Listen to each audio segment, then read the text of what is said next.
Hey everyone, are you all ready for us to dive right into another guitarra? Ready? Today we're going to unravel this buzz about Starlink, wreck to sell. And it's a super ambitious plan. From Elon Musk, like 100 cell towers, signal anywhere on the planet, you know. Awesome. Just imagine, I don't know, in the middle of nowhere, climbing Mount Roraima. Or going on a road trip through Patagonia. Exactly. And suddenly, bam, cell signal. It's like something of a movie, right? But from what I've seen, here in the articles and interviews we've gathered, this is serious. They are already testing the technology, messages are being sent via satellite, and there's even a partnership with T-Mobile in place. But explain one thing to me, how does all this magic work? Basically, Starlink Direct-to-Cell is going to use SpaceX's satellite network to transmit the signal instead of those cell towers we're used to. So like, my phone is going to turn into a mini space antenna. Exactly. It's going to connect directly to the satellite, transmitting data back and forth. That's crazy. But wait a minute. Does that mean I'll be able to send WhatsApp from the moon? Hold on. We're not at that level yet, right? Oh, got it. For now, the focus of the technology is on text messages, you know? But the idea is to expand to voice calls, maybe even video calls in the future. Wow, can you imagine doing an Instagram live straight from the top of Everest? That would be epic. It was going to blow up. But look, this technology isn't just for us to show off on social media, right? No, of course not. It has huge potential to save lives, especially in emergency situations, you know? Like when your phone battery dies in the middle of a hike. Like that. But seriously, imagine a natural disaster, an earthquake, I don't know, isolated areas without communication. With Starlink Direct Cell, people in those areas could, I don't know, call for help, send messages to their families. Even without regular cell signal. It's like digital guardian angel.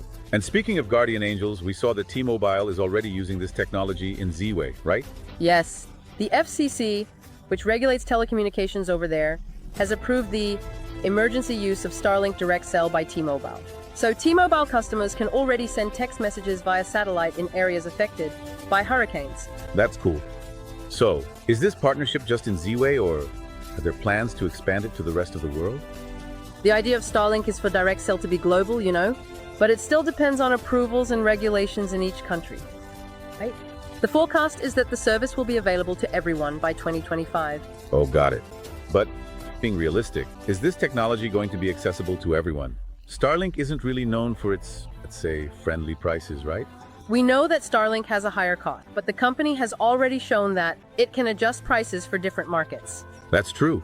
They did this in other countries, so it's possible they could do the same globally to make Starlink Direct more accessible. Amara, it would be great if this technology could democratize access to the internet, especially in remote areas with little infrastructure. But tell me something, there's talk about a so-called Tesla phone, right? That's true. Yeah, the rumors about a Tesla phone with Starlink and integrated communication are all over the place. Imagine a phone that connects you anywhere in the world without needing a SIM card or a local plan. That would be awesome. It'd be the end of cell phone carriers. Hold on. I don't think the operators are going to disappear anytime soon. But for sure, Starlink Direct-to-Cell is going to shake up the market and force companies to adapt, you know. Competition's fierce. Sure. And who benefits is us, the consumers, right? More options, fairer prices, and better internet all the time. Yo. Awesome. But we're here, all excited about the wonders of Starlink territory. But doesn't this technology have its dark sides? And what about security, privacy? Good question. We need to be critical and analyze the risks too, right?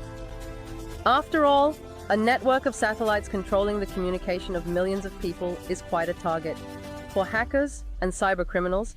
Thought about it. Someone hacks the network and takes down the internet for the whole world. It would be total chaos. But now seriously, what are the biggest concerns regarding the security of Starlink Direct Cell? Look, SpaceX is going to have to work hard to ensure the security of this network, right? Implementing strong encryption, intrusion detection systems, and strict authentication protocols. After all, we're talking about sensitive data, personal information, financial transactions. Yeah, a lot of important stuff, and privacy. With us constantly connected, Starlink is going to have access to a mountain of data about us. Where we are, what we do, who we talk to. Exactly. That's a totally legitimate concern. Starlink is going to have to be very transparent about how, collects, stores, and uses user data. And we, as consumers, need to keep an eye on privacy policies and demand that our rights are respected. We can't let our excitement about technology blind us to these ethical issues, right? To think. But speaking of excitement, let's focus on Brazil. What is the impact of Starlink Direct-to-Cell for our country? Look, Brazil, with its continental dimensions and remote areas with little internet access, can benefit a lot from Starlink direct to cell. That's true. Just imagine the impact in education, health, the economy, and digital inclusion.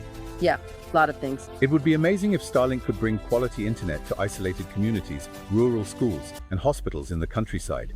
That would be great. But as we've already talked about, price is a crucial factor for Starlink's success in Brazil, right? For sure. The cost of Starlink direct cell needs to be adapted to the Brazilian reality for the technology to be truly accessible to the population. Yeah, that makes sense. But there are some factors that give us hope. Like what? Tell us. First, Starlink has already shown that it's willing to adjust prices for different markets. They did this in other countries, so it's quite possible they'll do the same in Brazil. That's great. So we don't need to panic about the outrageous prices we see out there. Exactly. It's very likely that the price of Starlink direct CL in Brazil will be fairer, making the technology more accessible. True. Is there any other reason for us to be hopeful? Yes, there is. The Brazilian government has shown a great interest in bringing connectivity to rural areas. True. So, it's possible that there could be some kind of incentive or subsidy for the implementation of Starlink direction in Brazil, making the technology even more viable.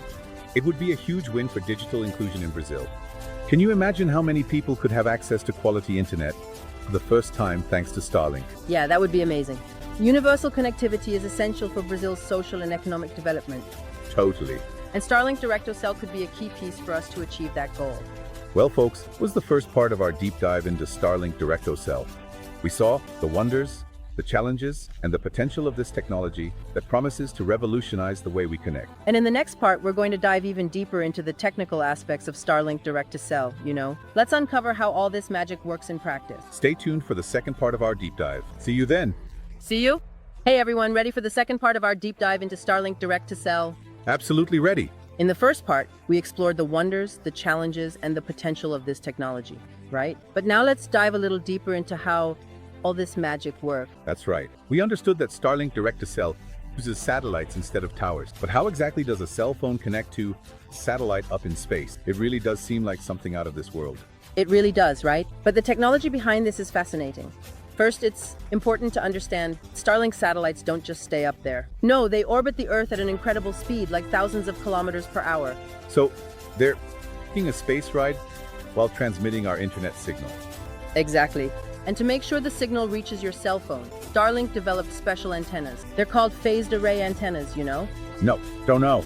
These antennas can direct the signal beam to a specific point on Earth by tracking the satellite's movement. Like a space laser aiming at my phone? That's a good analogy.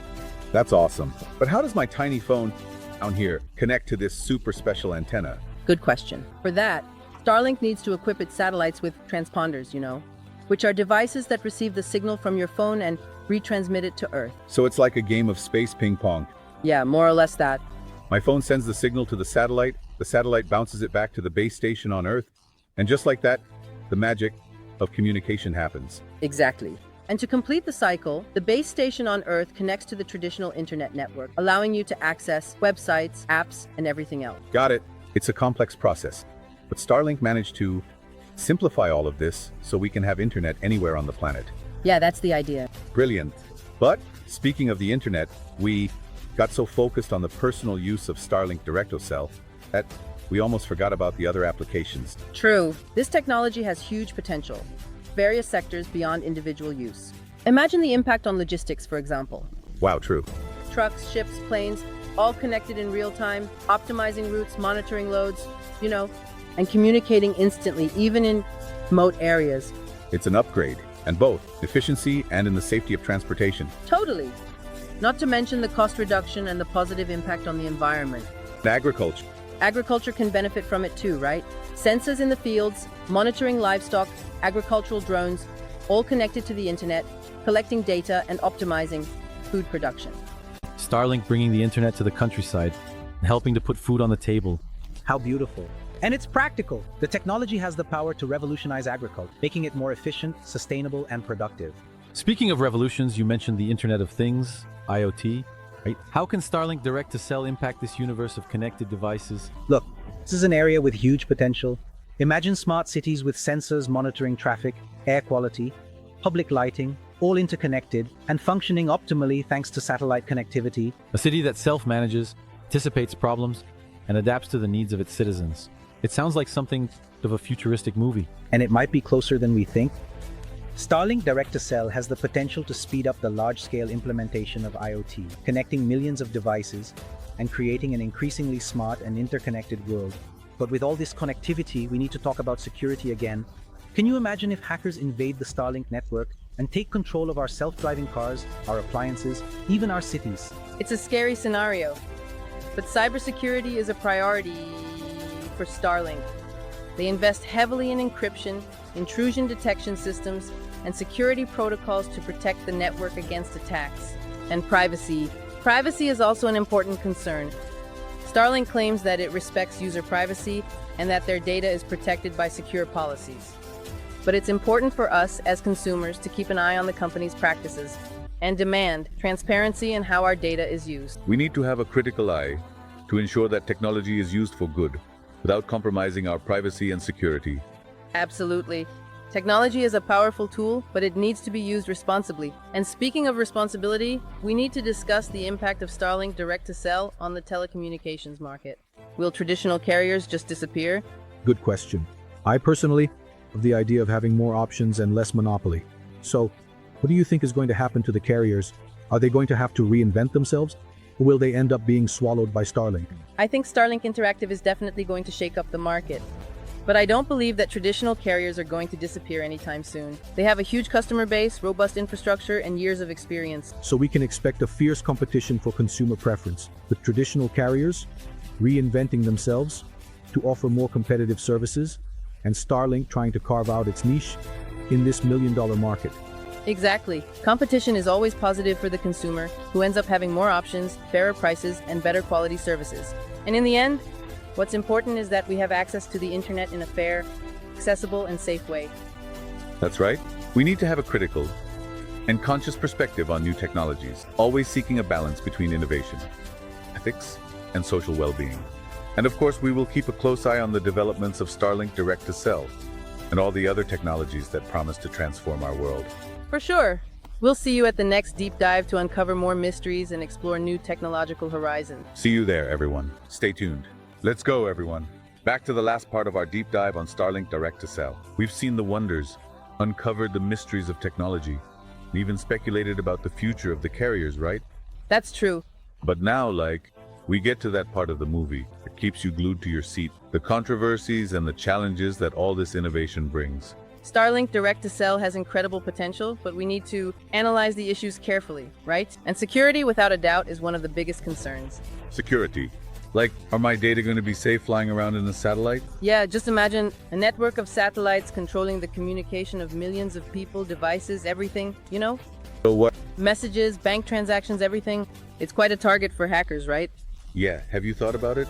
Someone hacks the system and causes a global internet blackout. It was total chaos. But seriously, what are the main security risks we need to pay attention to? Well, we can think of several types of attacks, right? Data interception, hacking the satellites themselves to steal information, even network sabotage, causing service interruptions. Wow, the list is long. And what is Starlink doing? Protect us. SpaceX says that security is a priority, that they invest heavily in encryption, intrusion detection systems, and security protocols to protect the network. But no system is 100% secure, right? That's true. And speaking of protection, another thing that worries me, privacy. With us being connected all the time, Starlink is going to have access to everything about us. That's a valid concern. Starlink will have access to our location, our usage habits, who we talk to, what we see on the internet. That's a lot of info. A lot. Imagine personalized ads even in the middle of the desert. I don't know, take advantage of the sunscreen promotion.